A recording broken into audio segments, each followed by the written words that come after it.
Subscribe to our channel by clicking the subscribe button. Click the bell button and enjoy the latest uploads from our channel. Question number 2. In figure, x is equal to 62, angle XYZ is equal to 54.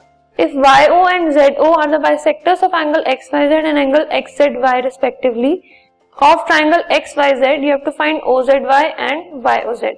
अगर YO और ZO दो bisectors हैं angle Y और Z के, you have to find the angles OZY and YOZ. Let us see how.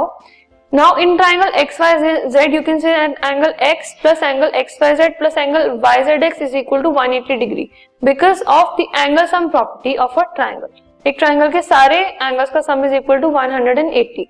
So 62 plus 54 plus angle YZX is equal to 180. So angle YZX is equal to 180 minus 62 plus 54, that is 116, which is equal to 64 degree. So first angle जो हमें निकालना था, it is equal to 64 degrees.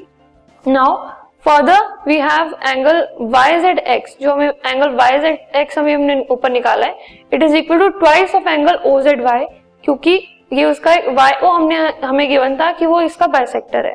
So OZ and YO ये दोनों bisectors हैं. So इस case में OZ is acting as a bisector of angle YZX. So YZX is equal to twice of angle OZY. So twice of angle OZY is equal to 64, क्योंकि 64 हमने YZX की value निकाली थी. So angle OZY is equal to 32 degree. Now ऊपर YZX की value को हमने equation number 1 माना, इसे हमने इक्वेशन नंबर 2 माना. Now we have OY as a bisector of the next angle Y जो हमें गिवन था. अब इस केस में जो YZX वाला एंगल है उसका बाइसेक्टर इज OZ एंड एक नेक्स्ट जो हमें एंगल ऑलरेडी गिवन है XYZ, उसका बाइसेक्टर हमें गिवन है OY या फिर we can say YO. So जैसे हमने ऊपर प्रोसीड किया था by using the bisector, we proceed in a same way. Now we have angle OYZ is equal to half of angle XYZ, which is equal to half into 54, that is 27. This is equation number 3 because OY is the bisector of angle XYZ. Fine. Now अब एक जो छोटा triangle form हो रहा है बीच में, you can see in the figure, उसके अंदर हम एंगल सम प्रॉपर्टी अगर लगाएं तो उसके तीनों के तीनों एंगल्स का sum is equal to 180. So in triangle OYZ, ये जो छोटा ट्राइंगल हमें फॉर्म हम फिगर में यू कैन सी, इसमें angle OYZ plus angle OZY plus angle YOZ is equal to 180. Now this is because of the angle sum property of a triangle, क्योंकि सारे angles का sum is equal to 180 degree in a triangle.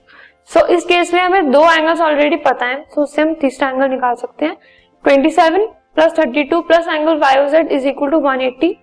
अब YOZ की value निकालेंगे, so it will be equal to 180 minus 27 plus 32, that is 59, so which is equal to 121 degree.